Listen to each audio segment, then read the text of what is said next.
चलो परमेश्वर का वचन देखेंगे और देखेंगे हम लोग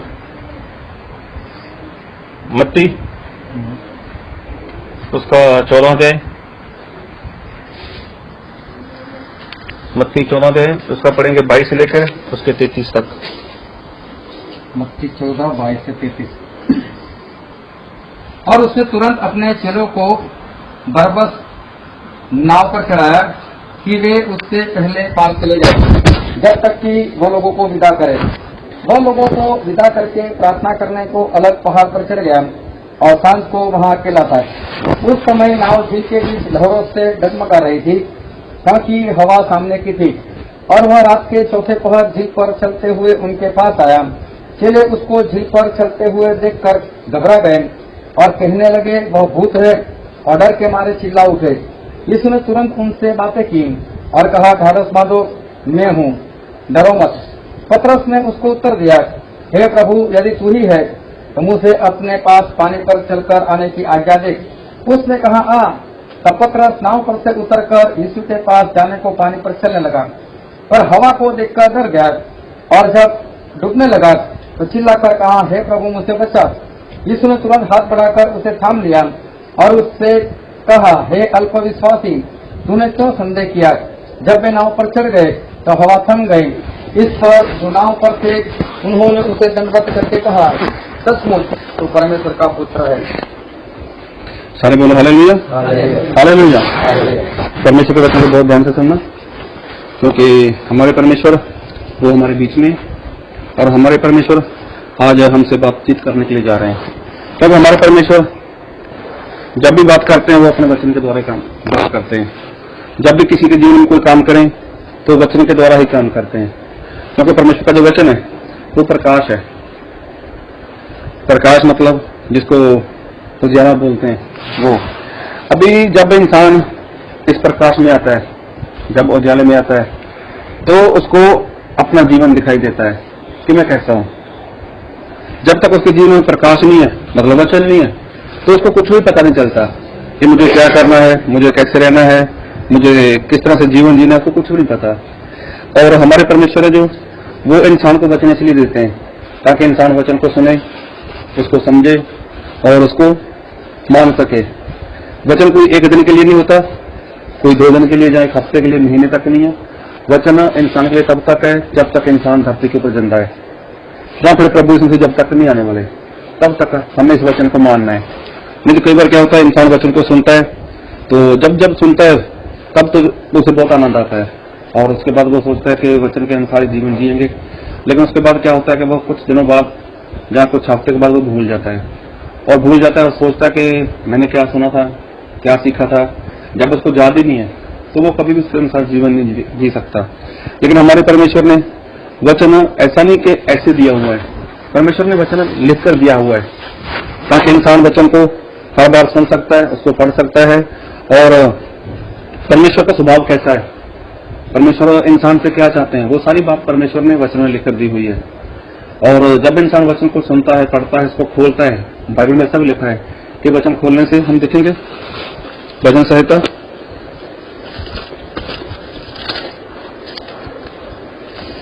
उसका 119, भजन संहिता 119 उसका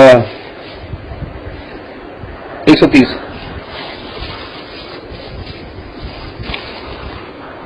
तेरी बातों के खुलने से प्रकाश होता है, उससे भोले लोग समझ प्राप्त करते हैं। देखो, परमेश्वर का वचन जब खुलता है तो क्या मिलता है इंसान को? प्रकाश मिलता है। अभी और जो भोले लोग हैं, भोले मतलब क्या? जिसको ज्यादा ध्यान नहीं है, हाँ, मतलब जिसको भोला भाला बोल देते, के लोग नहीं बोल देते, हमारे पास्टर बहुत भोले हैं। हाँ, उसमें होशियारी नहीं है, किसी तरह कोई ऐसी बात नहीं है, लेकिन उसको जैसा बोलो वैसा मान लेता है। कैसे करो? तेरी बातों के खुलने से प्रकाश होता है, उससे भोले लोग समझ प्राप्त करते हैं। देखो, पहले ऐसा लिखा है कि परमेश्वर का जब वचन खुलता है तो प्रकाश आता है। अभी ऐसा नहीं है कि सभी लोग प्रकाश को पसंद करते हैं, सभी लोग प्रकाश को पसंद नहीं करते, लेकिन कुछ लोग तो प्रकाश से प्रेम करते हैं। प्रकाश मतलब वचन, वचन से प्रेम करते हैं। और बहुत से लोग वचन से जब वचन खुलता है और जब उनके जीवन में प्रकाश आता है तो वो वचन को पसंद नहीं करते। वचन तो एक ही है, वचन जब भी खुलेगा तो उसमें से प्रकाश ही आएगा इंसान के लिए। अभी बहुत से लोग वचन को सुनते हैं, वो मान लेते हैं। तो बहुत से लोग ऐसे जो वचन को सुनते हैं लेकिन वो जो सुनाता है उसके खिलाफ हो जाते हैं। एक बार तो प्रभु यीशु मसीह का जो सेवक था पतरस, जब उसने प्रचार किया कि तुम लोगों ने पाप किया, तुम्हारा जीवन ऐसा है कि प्रभु यीशु मसीह आएंगे और तुम्हें मारकर नाक में डाल देंगे, नरक में डाल देंगे। तो वहां पर कुछ लोगों ने वचन सुना। अभी जब उनके जीवन में प्रकाश आया, उनको अपनी गलती का एहसास हुआ, उन्होंने पश्चाताप किया, बपतिस्मा लिया और पवित्र आत्मा को पा लिया। तो देखो उनके जीवन में प्रकाश आया। और वहां पर कुछ और लोग भी थे जिन्होंने वचन सुना, लेकिन जब प्रकाश आया तो प्रकाश से उन लोगों ने नफरत की। सभी लोग ऐसा नहीं कि प्रकाश को पसंद करते हैं। हाँ, सूरज चढ़े तो सभी लोग उसको पसंद है, लेकिन जब परमेश्वर का प्रकाश खुलता है तो वो सभी को, ऐसा नहीं कि सभी को पसंद आता है, सभी को पसंद नहीं आता। बहुत से लोगों को ये बातें हजम नहीं होती। परमेश्वर के वचन है जो उनको वो भारी लगते हैं। लेकिन परमेश्वर का वचन यही बोलता है कि जब परमेश्वर का वचन खुलता है तो प्रकाश मिलता है। और आगे पर क्या लिखा है इसके 133 में, मेरे पैरों को अपने वचन के मार्ग पर स्थिर कर और किसी अनर्थ बात को मुझ पर प्रभुता न करने दे। देखो परमेश्वर का दास ऐसा बोलता है कि जो मेरे कदम है, जो मेरे पैर हैं, वो तुम्हारे वचन के ऊपर क्या हो जाए, स्थिर हो जाए। मतलब कुछ भी ऐसी परिस्थिति हो, कुछ भी ऐसे हालात हो कि मैं कभी भी इधर उधर न जाऊं। देखो जिसके जीवन में प्रकाश है वो परमेश्वर से ऐसा बोलता है कि परमेश्वर आपके वचन को मैं सुन सकूं, उसको समझ सकूं और उसको मैं मान सकूं, और इस तरह से मान सकूं कि चाहे जैसी भी परिस्थिति हो, कैसे भी हालात हो, मैं कभी भी आपके वचन से दाएं या बाएं न जाऊं। अभी जीवित तो इंसान वही है। इससे इंसान के भी दो हाथ हैं, दो पैर हैं, मतलब जैसा हम है वैसा ये इंसान है। अभी देखो कितना प्रेम करता है वचन से, कितना प्रेम करता है इंसान प्रकाश के साथ। प्रकाश मतलब परमेश्वर के वचन के साथ। अभी बहुत से लोग क्या है, वैसा बोलते हैं, हमें वचन मत सुनाओ, हम सुनना नहीं चाहते, हम सुनना नहीं चाहते। मतलब वो किससे नफरत करते हैं, वो तो परमेश्वर का जो वचन है, जो प्रकाश है, उससे नफरत करते हैं। लेकिन हमारे परमेश्वर बाइबल में एक बात बोलते हैं, दोस्ता साहब 6 उसका 4 सत्रों, हे इस्राएल सुन, यहोवा हमारा परमेश्वर है, यहोवा एक ही है। तू अपने परमेश्वर यहोवा से अपने सारे मन और सारे जीव और सारे शक्ति के साथ प्रेम रखना। और ये आज्ञा है जो मैं आज तुझको सुनाता हूँ, वे तेरे मन में बनी रहे, और तू उन्हें अपने बाल बच्चों को समझाकर सिखाया करना, और घर में बैठे, मार्ग पर चलते, लेटते, उठते समय इनकी चर्चा किया करना। हाँ, देखते ना ऐसा लिखा है, परमेश्वर ऐसा बोलते कि मैं एक ही परमेश्वर हूँ। मतलब कि तू क्या कर, मुझसे अपनी सारी जान से, अपनी सारी ताकत से, अपने सारे ज्ञान के साथ, अपनी सारी बुद्धि के साथ मुझे प्रेम कर, और जो जो बातें मैं बोलता हूँ उसको कहाँ जमा कर, कहाँ जमा करना है, हृदय में। हृदय मतलब इंसान का दिल। अभी प्रभु यीशु मसीह ने दिल में ही बोला है, दिल में जमा करना है। कहीं प्रभु यीशु मसीह ने ऐसा नहीं बोला कि घर में जमा कर लो या कोई स्टोर में, मतलब ऐसा कुछ कर लो, लेकिन हृदय में। इसका मतलब इंसान का हृदय बहुत बड़ा है। कोई भी इंसान किसी के साथ कुछ बुरा व्यवहार करता है या कोई किसी के साथ कुछ ऐसा करता है तो इंसान क्या बोलता है, ये बात मेरे हृदय पर लिखी गई। कई बार ऐसा होता है ना, कोई इंसान किसी को मार देता है, कोई चाटा मारे या बोला, बोलते डायलॉग बोल देते हैं, मेरे चाटा गाल पर नहीं, मेरे हृदय पर लगा है, और ये निशान जाने वाला नहीं है। मतलब बहुत कुछ ऐसा इंसान बोलता है कि वो जो हृदय की बात करता है। लेकिन प्रभु यीशु मसीह हमारे क्या बोलते हैं कि ये जो वचन है इसको कहाँ जमा कर, इसको अपने हृदय में जमा कर। और हृदय में जमा तो करना ही है, लेकिन आगे क्या लिखा है, एक बार फिर पढ़ो 6 का 7। और तुम इन्हें अपने बाल बच्चों को समझाकर सिखाया करना। देखो अभी क्या लिखा है बाइबल में कि तुम इनको क्या कर, अपने बाल बच्चों को समझाकर सिखाओ। अब इंसान कब सिखाएगा, जब खुद के हृदय में होगा, जब खुद के हृदय में होगा तभी वो सिखाएगा। अब जब खुद के हृदय में नहीं है तो वो दूसरे को क्या सिखाएगा, बाल बच्चों को क्या सिखाएगा। फिर आगे, और घर में बैठे, मार्ग पर चलते, लेटते, उठते समय इनकी चर्चा किया करना। अभी क्या है कि सफर में जा रहे हो, कहीं पर भी जा रहे हो, इसकी चर्चा करो। किसकी, परमेश्वर के वचन की। और परमेश्वर का वचन है क्या, वो तो प्रकाश है। अब जो इंसान प्रकाश में चलता है क्या वो कभी ठोकर खाएगा, कभी ठोकर नहीं खाएगा। अभी देखो हम जिधर से रास्ते से आए, अभी वहां पर खड्डे भी थे, वहां पर चलो भैंस लोग या कुछ गाय लोग वगैरह कुछ गोबर वगैरह करते हैं और गंदगी भी थी। अगर हम प्रकाश में चलते हैं तो क्या कोई इंसान वहां पर गिर सकता है या अपना पाँव ऐसी जगह पर रख सकता है? क्यों? क्योंकि प्रकाश में। जब अंधेरा हो जाए, सूरज नहीं है, रात का वक्त है, तो इंसान को कितनी मुश्किल आई चलने में आएगी ना। तो वो खड्डे में भी गिर सकता है, उसको चोट भी लग सकती है, मतलब कुछ ऐसी गलत जगह पर उसका पैर कीचड़ में पैर जा सकता है, जहाँ गंदगी पर पैर जा सकता है। कब? अंधेरे की वजह से। लेकिन परमेश्वर क्या बोलते हैं कि मेरा वचन प्रकाश है, तो प्रकाश में चलना है। और अकेले नहीं चलना, वो बोलते हैं कि अपने बच्चों को भी जो बातें सिखाओ। फिर आगे 8, और इन्हें अपने हाथ पर चिन्हानी करके बांधना, और ये तेरी आंखों के बीच टीके का काम दे। फिर आगे, और इन्हें अपने अपने घर के चौखट की बाजुओं और अपने फाटकों पर लिखना। हाँ देखो, परमेश्वर ऐसा बोल रहा है कि वचन को ऐसा ऐसा करो, मतलब इसको लिख कर रखो, इसको याद रखो। अगर हृदय में रहेगा तो क्या है, उसको तुम याद रख सकते हो, उसको याद रख सकते हो। और एक वचन मेरे साथ व्यवस्था साहब उसका 4 गया, उसका 9 वचन।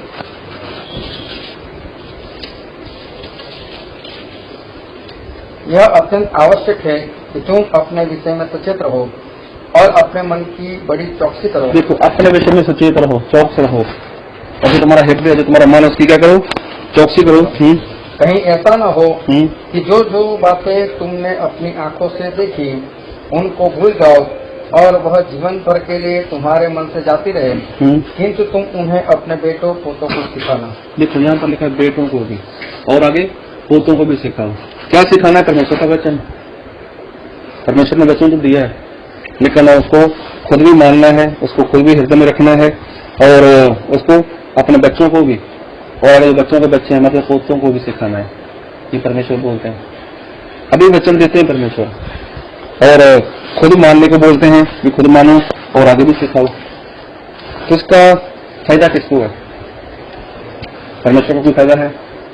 परमेश्वर को कोई फायदा नहीं है। लेकिन फायदा किसको है? फायदा तो इंसान को है, क्योंकि इंसान जब प्रकाश में चलेगा तो वो कभी गड़बड़ी नहीं करेगा, कभी ठोकर नहीं खाएगा। तो हमारे परमेश्वर इंसान को वचन देते हैं। और वचन क्यों देते हैं?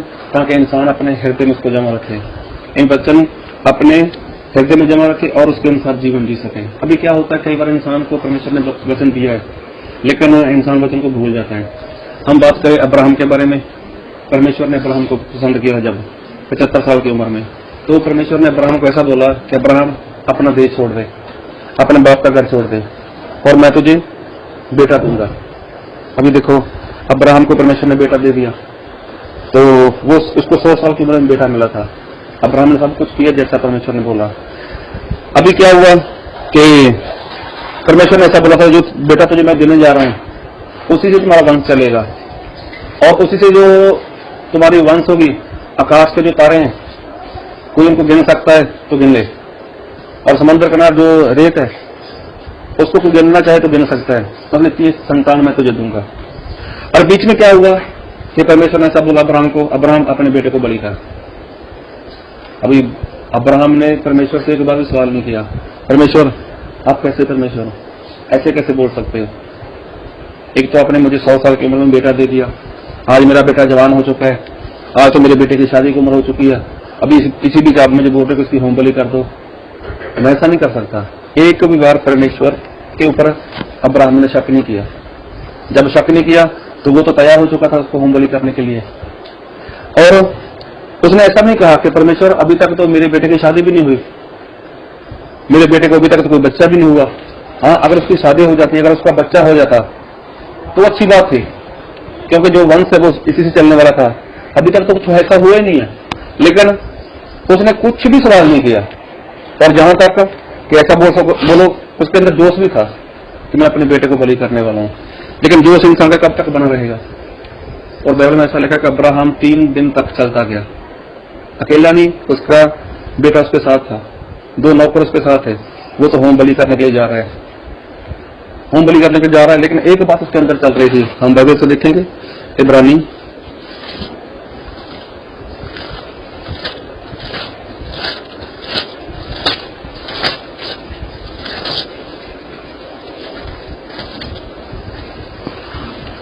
उसका 11 अध्याय 17 वचन से पढ़ो। विश्वास ही से इब्राहिम ने परखे जाने के समय में इसहाक को बलिदान चढ़ाया और जिसने प्रतिज्ञाओं को सच माना था और जिससे यह कहा गया था कि इसहाक से तेरा वंश कहलाएगा, वह अपने एक लौते को चढ़ाने लगा, क्योंकि उसने विचार किया कि परमेश्वर सामर्थ्य है कि मरे हुओं में से जिलाए। तो उन्हीं में से दृष्टांत की रीति पर वह उसे फिर मिला। देखो, अब देखो विश्वास था अब्राहम को कि परमेश्वर ने जो वचन मुझे दिया है, जो वचन मुझे दिया, वचन क्या दिया था कि इसहाक से तुम्हारा वंश चलेगा। अभी अब्राहम को तो वचन याद था, वचन अब्राहम को याद था। अब्राहम ये भी जानता था कि पहले तो मेरे बेटे को कुछ होने वाला ही नहीं है, क्योंकि मैं मेरे परमेश्वर को जानता हूं कि वो ऐसा कुछ करेगा ही नहीं। अभी देखो, इसीलिए उसने प्रभु यीशु मसीह को मतलब परमेश्वर को कुछ भी सवाल जवाब नहीं किया।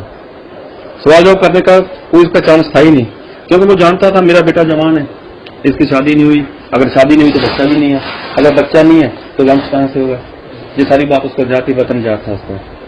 तो उसके बाद वो तैयार हो चुका था कि कोई बात नहीं, मैं बलि कर दूंगा। और जहां तक उसको ऐसा विश्वास था कि अगर मेरा बेटा बलि हो भी जाता है, लेकिन मेरा परमेश्वर वो तो सर्वशक्तिमान है, वो इसको जिंदा भी कर देगा। और सबसे बड़ी बात, कुछ भी हो जाए मेरा बेटा मरने वाला ही नहीं है। उसको किसके ऊपर विश्वास था? परमेश्वर के वचन के ऊपर, परमेश्वर के वचन के ऊपर विश्वास था। और वचन के ऊपर विश्वास था तभी तो वो बलि करने को गया। तो हमारे परमेश्वर हमें क्या सिखाते हैं कि जो मैं वचन बोलता हूं उसके ऊपर विश्वास करो। इसलिए तो परमेश्वर ऐसा बोलते हैं कि ये सारी बातें खुद अपने हृदय में रखो। इसलिए परमेश्वर ऐसा बोलते हैं कि अपने बच्चों को सिखाओ। ये सारी बातें परमेश्वर क्यों बोलते हैं? वचन के द्वारा, क्योंकि वचन ही परमेश्वर देते हैं और वचन से बाहर कभी भी हमारे परमेश्वर काम नहीं करते। ना तो प्रभु ईश्वर कभी लेट काम करते हैं और ना ही कभी पहले काम करते हैं। देखो, 3 दिन का सफर कर रहा है अब्राहम, लेकिन परमेश्वर ने एक बार भी नहीं बोला कि अब्राहम चलो कोई बात नहीं वापस चले जाओ, नहीं बोला परमेश्वर ने। जब वहां पर पहुंचे जहां पर परमेश्वर ने बोला था, वो पहाड़ी के ऊपर चले गए, वहां पर वेदी बना दी, वेदी बना दी, लकड़ियों को वहां पर रख दिया। परमेश्वर ने मना नहीं किया, परमेश्वर ने बोला नहीं अब्राहम कोई बात नहीं चले जाओ, लेकिन वहां पर लिखा कि अपने बेटे इसहाक को उसने बांध दिया। अभी देखो, अब्राहम तो बहुत बुरा था, बहुत बुरा था, और उसका बेटा वो काफी जवान था। जब उसका बेटा काफी जवान था, अभी बीच में बात हुई, बेटे ने पूछा भी कि हमारे पास आग भी है, छुरी भी है, लकड़ियां भी है, सब कुछ हमारे पास, लेकिन हमारे पास तो बलि नहीं है। अब्राहम कितने विश्वास के साथ बोल रहे हैं, कोई बात नहीं, परमेश्वर खुद उसका इंतजाम करेंगे। अभी ऐसी बात सुनकर क्या बाप का जो हृदय वो फटेगा नहीं? एक बात तो ऐसा होना चाहिए उसको, यार ऐसे कैसे हो सकता है, मेरे बेटे ने ये सवाल कर दिया। क्योंकि आज इंसान अपने बच्चों के बाद क्या करता है। तो अब्राहम को एक ही बेटा था, उसके बाद उसको बेटा होने वाला नहीं था। जब ऐसी बात सामने से बेटा बोलेगा तो उसके हृदय के ऊपर क्या बीती होगी, लेकिन उसने अपने बेटे को सुना ही नहीं। कोई बात नहीं, तू जो बोलता है बोल, कोई बात नहीं, लेकिन मैं मेरे परमेश्वर को जानता हूँ, मुझे वचन दिया हो मेरे परमेश्वर ने।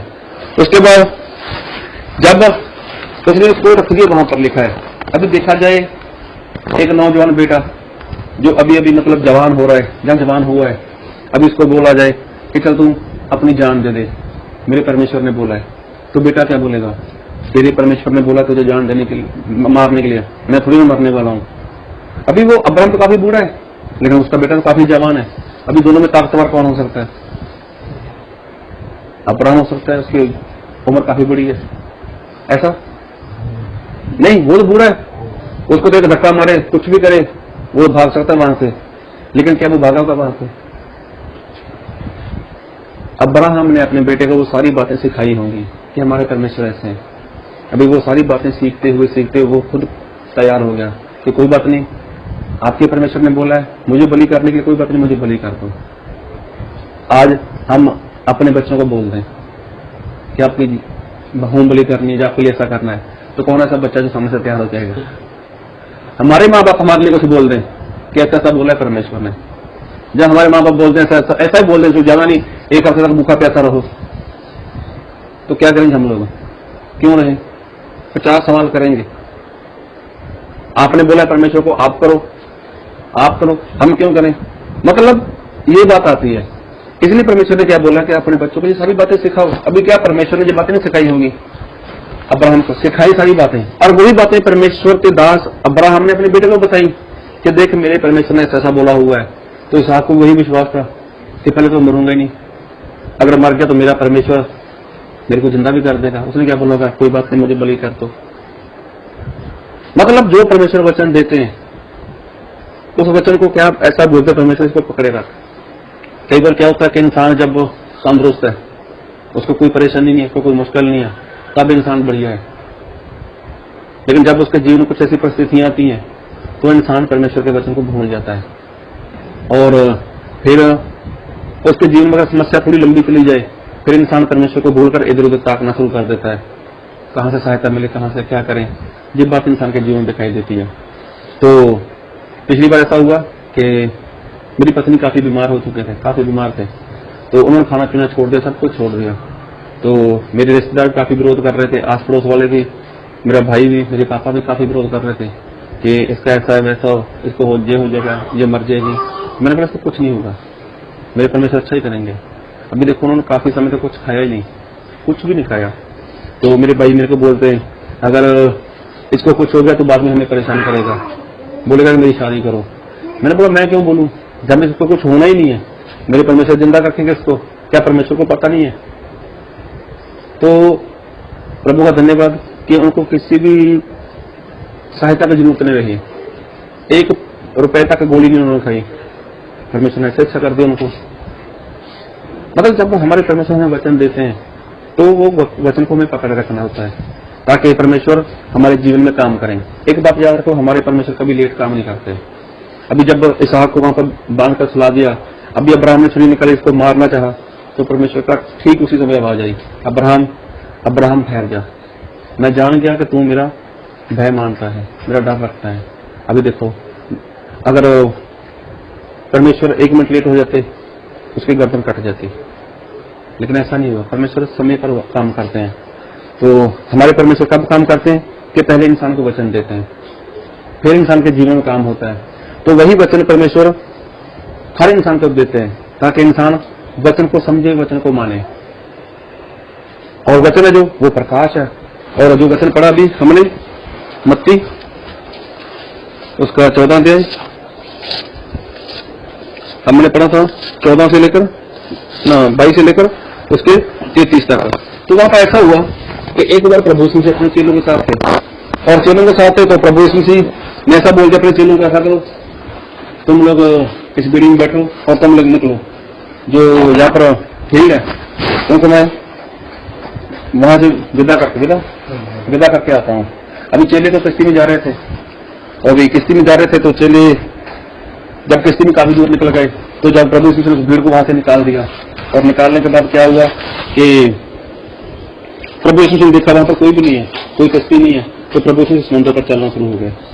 जब यीशु ने समुद्र पर चलना शुरू कर दिया, अभी वो तो पानी है, लेकिन पानी के ऊपर प्रभु यीशु जब चले तो यीशु के जो चेले थे वो तो बहुत पहले निकल चुके थे, उन लोगों ने यीशु का इंतजार भी नहीं किया। लेकिन प्रभु यीशु जब चले तो पूरी स्पीड के साथ चलते होंगे वहां पर, तो क्योंकि उनको अपने चेलों के साथ जाना था, चेलों के पास जाना था। तो ऐसा हुआ कि जब वो चलते वहां पर उनके पास पहुंचे, फासला काफी है, तो वहां पर देखा चेलों ने कि कोई इंसान है, कोई ऐसी चीज है जो पानी के ऊपर आ रही है। अभी वो डर गए, तो जब डर गए तो प्रभु यीशु ने देखा, ये तो डर गए। और वहां पर लिखा क्या, भूत ना, भूत बोले भूत है कोई। तो यीशु ने देखा ये तो मेरे चेले हैं, तो प्रभु यीशु ने बोल दिया कि डरो मत, मैं हूं। तो उनको थोड़ा हौसला हुआ। और उसके बाद क्या हुआ हम वचन से देखेंगे, इसका 14 का 28 पढ़ो। पतरस ने उसको उत्तर दिया, हे प्रभु यदि तू ही है तो मुझसे अपने पास पानी पर चलकर आने की आज्ञा दे। देखो अभी इसने क्या बोला, प्रभु की अगर आप हो तो मुझे आज्ञा दो, आगे मतलब मुझे वचन दो कि मैं पानी पर चल सकूं। अभी सामने से मांगा इसने वचन कि मुझे वचन दो मैं आ सकूं। तो प्रभु ने क्या बोला कि उसने कहा आ। चलो प्रभु के साथ बोलते आ जा, मैं तुझे आज्ञा देता हूँ, मैं तुझे वचन देता हूँ, आ जा। अभी देखो पतरस ने बिना सोचे समझे समंदर में कूद गया, तो फिर क्या हुआ? पानी पर चलना शुरू हो गया।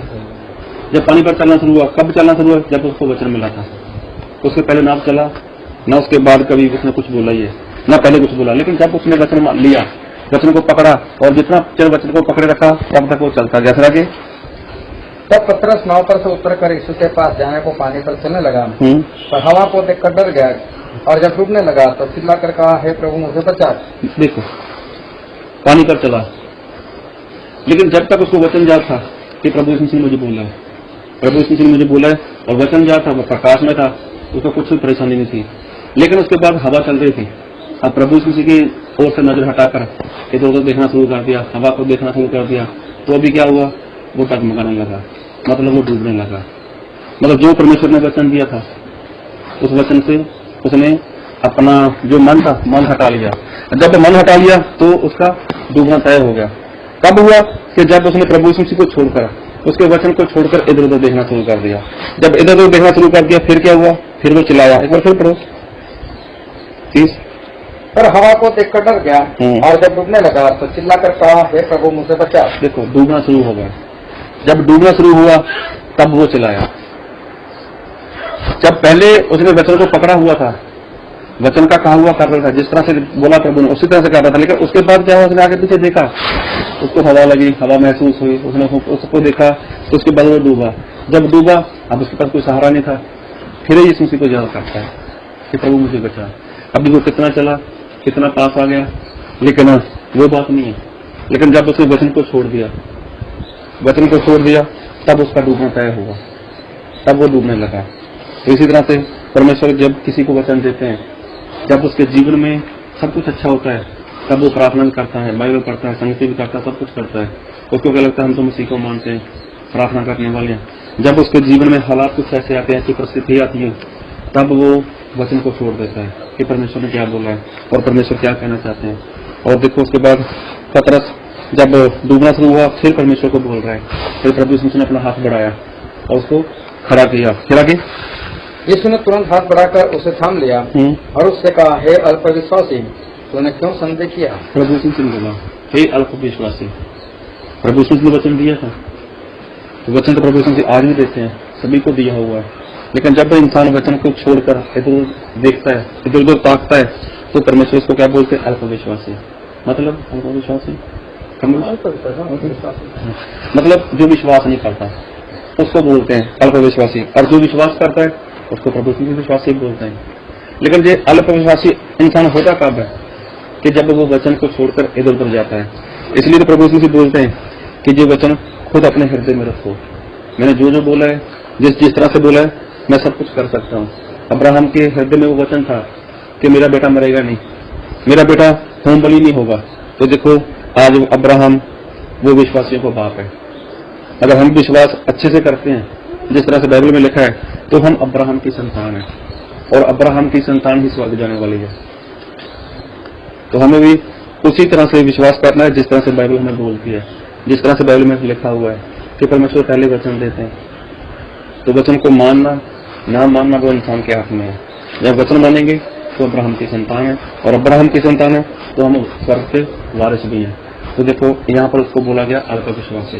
विश्वास तो किया, लेकिन जब परिस्थिति ऐसी आ गई, जब हालात ऐसे आ गए, जब उनको जरूरत थी विश्वास करने की, तब वो विश्वास नहीं दिखा पाया। तब उसने आगे पीछे देखना शुरू कर दिया, इधर देखा उधर देखा, डूब गया। जब डूबा फिर किसने बचाया उसको? फिर भी किसने नहीं बचाया, लेकिन फिर भी प्रभु यीशु को पुकार रहा है। तो इंसान के जीवन में जब कब होता है कि जब इंसान अपनी नजर प्रभु यीशु से हटा लेता है, इधर उधर ताकना शुरू करता है। तो इससे बेहतर है कि जब हमें बचाने वाले प्रभु यीशु मसीह है, जब छुड़ाने वाले प्रभु यीशु मसीह है, तो हम प्रभु यीशु मसीह की ओर देखते रहें। और इब्रानी उसका 12 अध्याय उसको 2 वचन पढ़ो।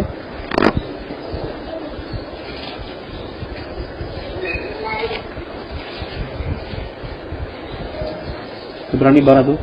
और विश्वास के कर्ता और सिद्ध करने वाले यीशु की ओर ताकते रहे। देखो ऐसा लिखा है कि जो विश्वास का करता, जो विश्वास को संपूर्ण करने वाला है प्रभु यीशु, तो उसकी ओर ताकते रहो, जिसने उस आनंद के लिए जो उसके आगे धरा था, लज्जा की कुछ चिंता न करके पुरुष का दुख सहा और सिंहासन पर परमेश्वर के दाहिने जा बैठा। प्रभु यीशु के बारे में लिखा है कि जो भी दुख प्रभु यीशु मसीह के आगे सामने था, लेकिन प्रभु यीशु मसीह ने उनसे घबराए नहीं। प्रभु यीशु मसीह ने काफी सहन किया, लेकिन प्रभु यीशु मसीह को वचन मिला हुआ था कि तू मेरा प्यारा पुत्र है। यीशु मसीह भी जानते थे कि मैं अगर जीत जाऊंगा तो मैं पिता के दाहिने हाथ मदद सिंहासन के ऊपर बैठने वाला हूँ।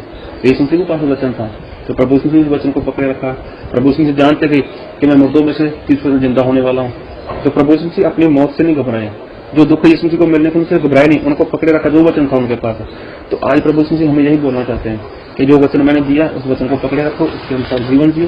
तो पतरस को वचन दिया था कि चल पानी पर, तो पानी पर चलो। प्रभु यीशु मसीह ने ऐसे नहीं बोला पानी को तो मेरा दास मेरा चेला आ रहा है, इसको डुबाना नहीं है। या ऐसा नहीं बोला हवा को, हवा ठहर जा मेरा चेला आ रहा है, ऐसा नहीं बोला। प्रभु यीशु मसीह ने बोला तूने जो काम करना तू कर। हवा को बोला जैसा काम करना चाहता कर, लेकिन मैं अपने बेटे को आज्ञा देता हूँ, मैं मेरे बेटे को वचन देता हूँ। तो परिस्थिति जैसी भी हो, परमेश्वर ने जो वचन दिया तो वचन को पकड़े रहो, उसके अनुसार चलें, ताकि परमेश्वर हमें सभी को अपने स्वर्ग राज्य में ले सके। और सभी अपने आंखें बंद